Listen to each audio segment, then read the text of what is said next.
We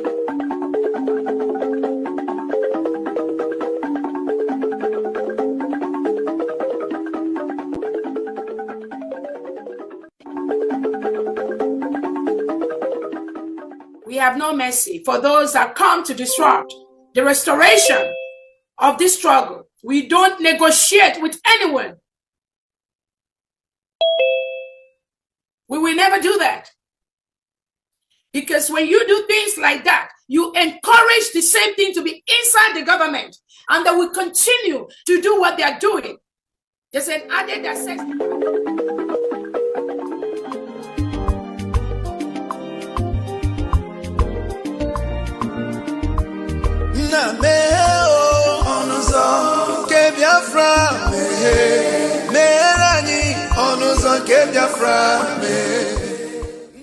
Welcome, fellow Biafrans, lovers of freedom across the world. I welcome you to this amazing platform. Thank you so much for joining me on today's program, and I wish you a very happy new year. Finally, we are now in the year 2025, and as we proceed in the year 2025, we must not forget that we have a lot of responsibilities. Our responsibility in this platform is to give you information and make sure that you have an update on what is going on in Biafra land, more especially things that has to do with the restoration of independent state of Biafra.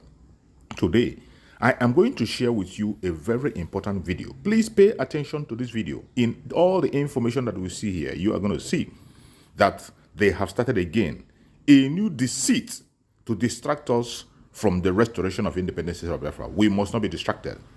It is either Biafra or nothing. Mazi Nnamdi Kanu said it to us, and he has not changed his mind. If anybody tries to insinuate that Mazi Nnamdi Kanu have changed, that is a lie. Watch this video from beginning to the end. You will understand that the enemies will never give up. And those of us who are focusing on the restoration of Biafra, we must not give up. Do not get distracted, regardless what you hear or what you see. Always remember that it is Biafran first. All eyes must be on the rising sun. Every eye must be on the rising sun. Do not allow yourself to be carried away with things that are happening around you. The restoration of independent state of Biafra is one thing that we must focus on. We have the United States of Biafra now. Let's watch. Nnamdi Kanu has been in the news 2 weeks back to back, and I would like PCR to put up that letter. Let's just take a look at it, beginning from the first page of it. So let's see. So his open letter to the public. It says, "Greetings to all men and women of goodwill in Nigeria and elsewhere in the world.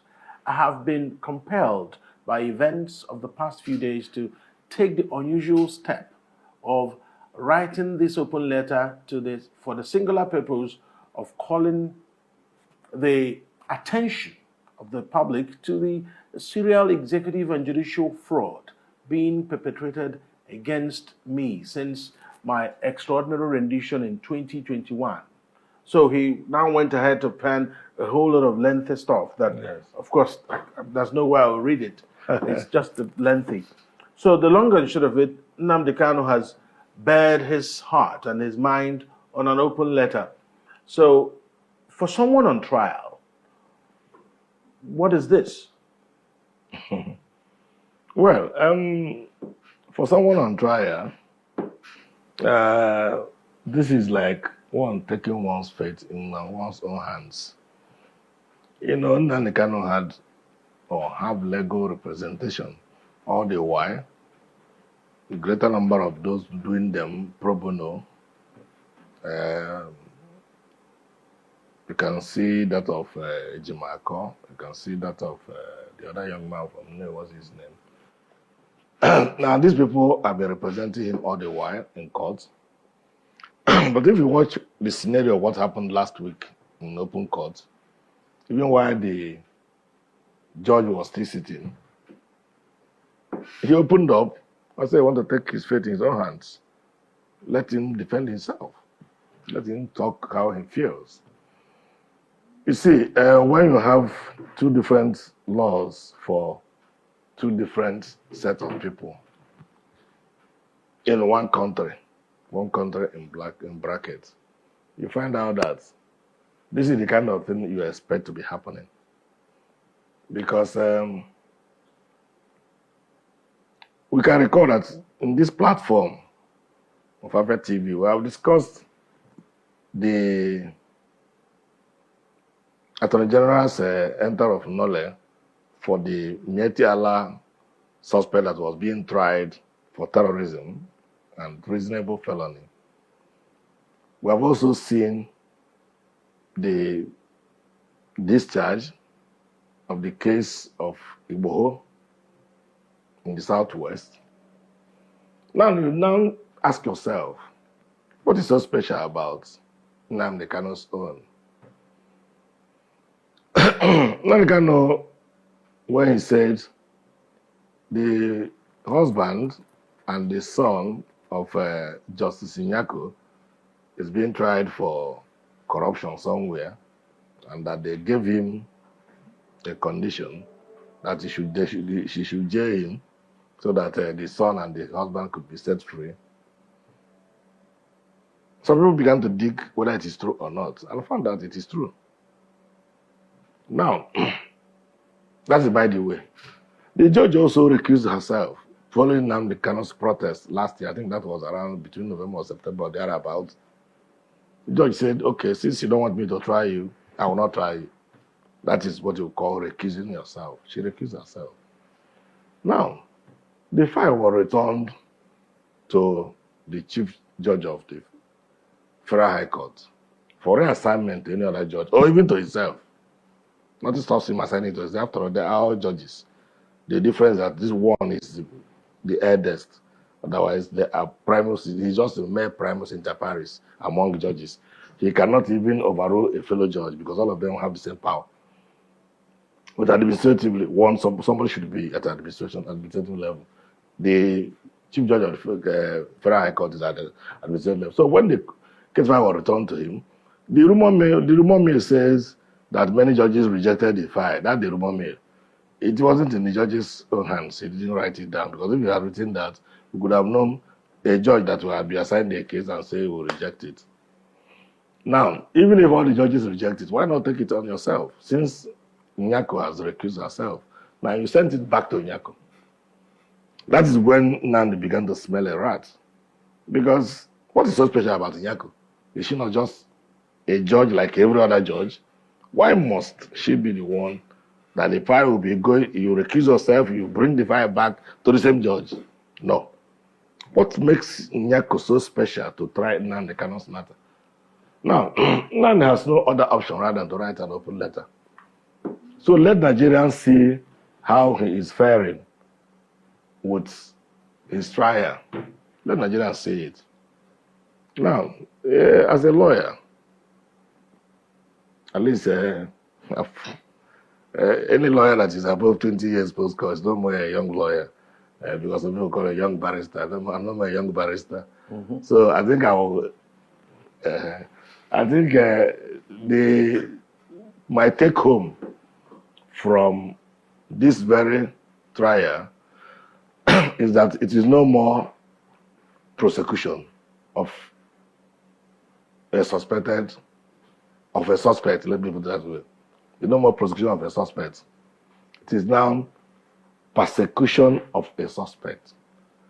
Because why do I say it is persecution?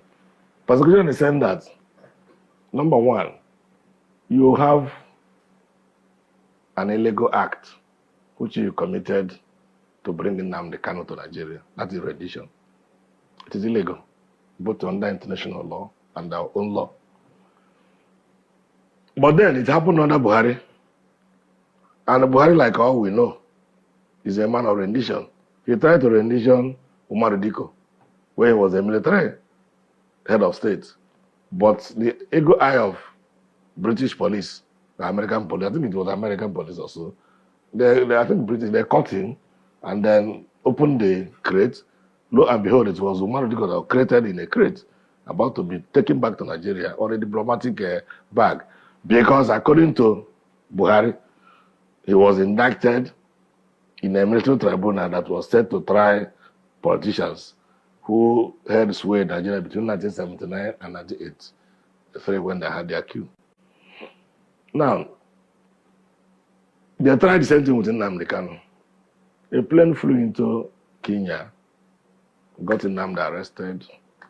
Whatever way they used to hypnotize and put him into a plane and bring him to Nigeria, only them knows.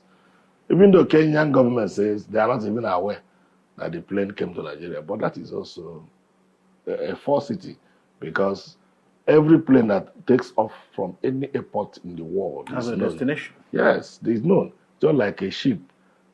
Any ship that takes off from any port in the world, there is a monitoring mechanism for ships, just like they are for planes.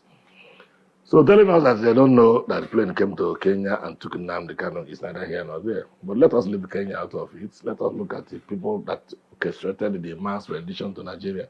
Now, having been rendition to Nigeria, the question is, what stops you, assuming you have renditioned him illegally? And you can recall also that there are about 1 or 2 court orders or court judgments telling them to release Nnamdi Kanu. And in all these things, the federal government has never faulted. Either way, they will say they will draft a new charge.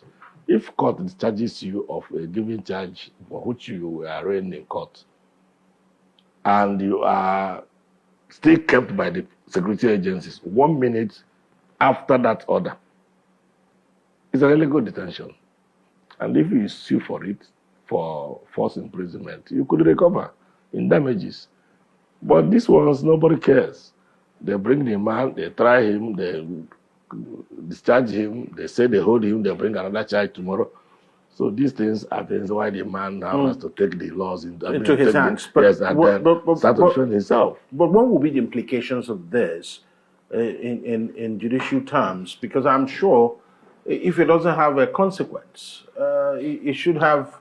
There must be an effect of this. Do you think, because you analyze now that it looks like no judge wants to accept the case. So is it more like saying that this is the dead end for the trial? No, it is not. See, the implication is that the man has thrown himself into the court of public opinion. Let the world see what is happening with me.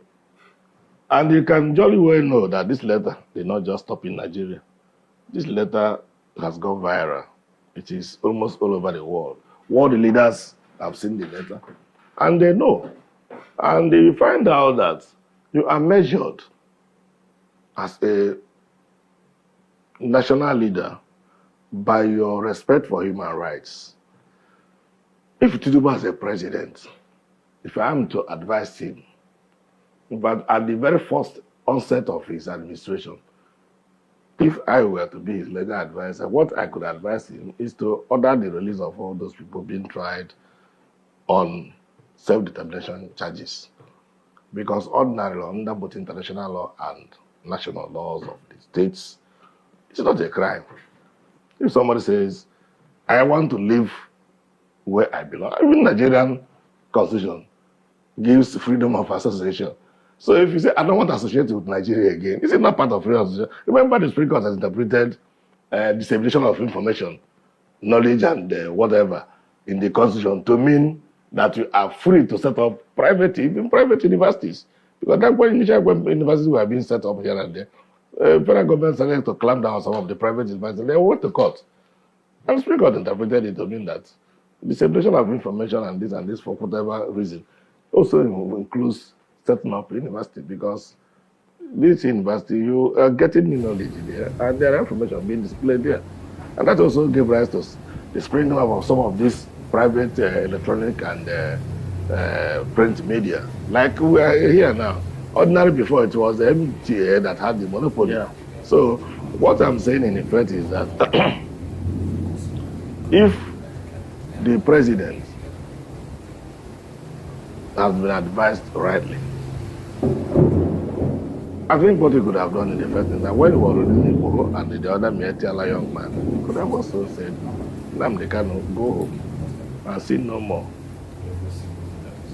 If you want to carry out your demand for self-determination, follow international best practices. There are guidelines. Go to the United Nations, seek two-thirds majority, or find any of the Security Council henchmen, the ones that once they can veto anything, get just one. Let that one come and speak on your behalf, on the behalf of the country you are asking to, under the United Nations Charter. Then go and organize a referendum in your own area. Let us know how many people want to leave and how many people don't want to leave. So, but you also find out that people are saying that the rumor mills making the rounds is that the stakeholders in the southeastern part of Nigeria, in fact, the eastern region of Nigeria, doesn't also want Nnamdi Kanu released. Yeah, that's a very disturbing Yes. thing to.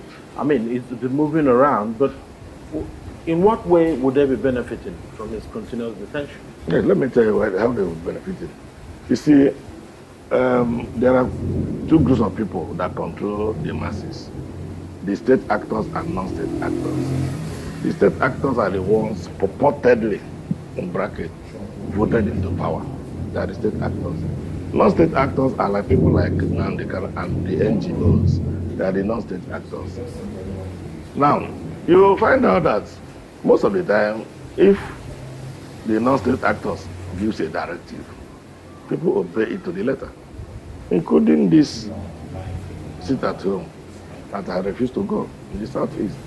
Even if the urban areas now don't observe sit at home, we go to the villages, they are all sitting at home on Mondays. No school opens. The teachers will tell you it is better I will be alive and my salary deducted than I'll be a dead person and nobody pays me anything. So you find out that who gave that instruction for sit at home every Monday? Not state actors. Now state actors have said, disobey it, come to work. I will deal with you if you don't come to work. Yet they are still being disobeyed. So there is likelihood that if Nnamdi Kanu is released, he will rupture the political setting for some of these state actors. So could this be the reason why it is convenient for the federal government to keep him in detention? Oh, see, the federal government, Tinubu as a president, doesn't drink beer with me in the streets of Zikebene. He doesn't chill with us in ShopRite, but he stays in Asorok. And whatever he needs is in Asorok. So he's fed. The information he's given, where he's sitting, is the information he's going to work with. If they tell him, no, the man comes out, nobody is safe in the southeast. He will believe them because they are the people who get access to him. Me and you doesn't have access to Tinubu. But the state governors of the eastern region, beginning from Enugu to Bayelsa, they have access to the government, to the president. The ministers, including the former minister of, for example, including the equipment minister of, works, and the equipment minister of federal capital territory. You know, these are people who doesn't want to hear about it now. Even when the minister of works was a governor of Ebonyi State, he will always tell you Ebonyi is not part of Biafra. So if these people are there, surrounding the president, usually we know that president will always listen to them, thinking that they have the voice of the people, not knowing that they don't. So one will deduct from the letter Nnamdi Kanu is writing for public opinion to help him, or maybe the whole discussion will now sway the hand of justice. Is that what it is? No, well, I think, first of all, it is the public opinion to assist. The hand of justice has a procedure. The open letter is not filed in court. So the court has no need.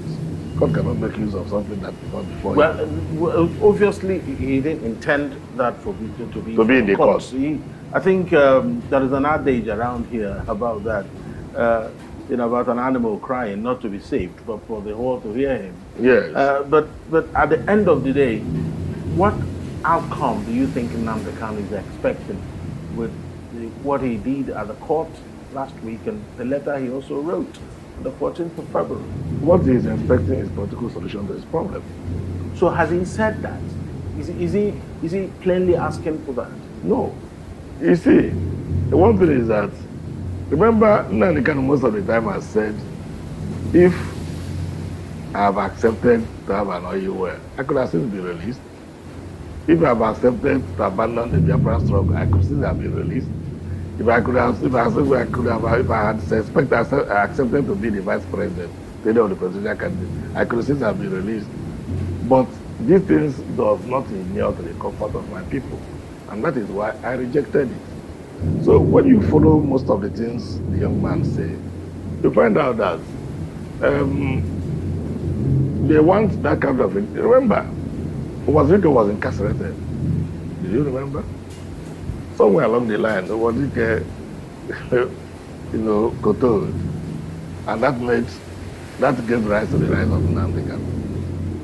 Now, Nnamdi Kanu now was rendition. That gave rise to Simon Ekpa. Simon Ekpa was detained in Finland. That gave rise to Mrs. Orabueze. Orabueze now also finding some. If you follow this Biafran trend, you find out how the scenario works. Most of this is on social media. You read them all. Now, what I'm saying in effect is that keeping Nnamdi Kanu ad infinitum in detention doesn't even help anybody. Rather, to be painting the federal government as a government that does not respect human rights. Remember, they also clamped down on Showere.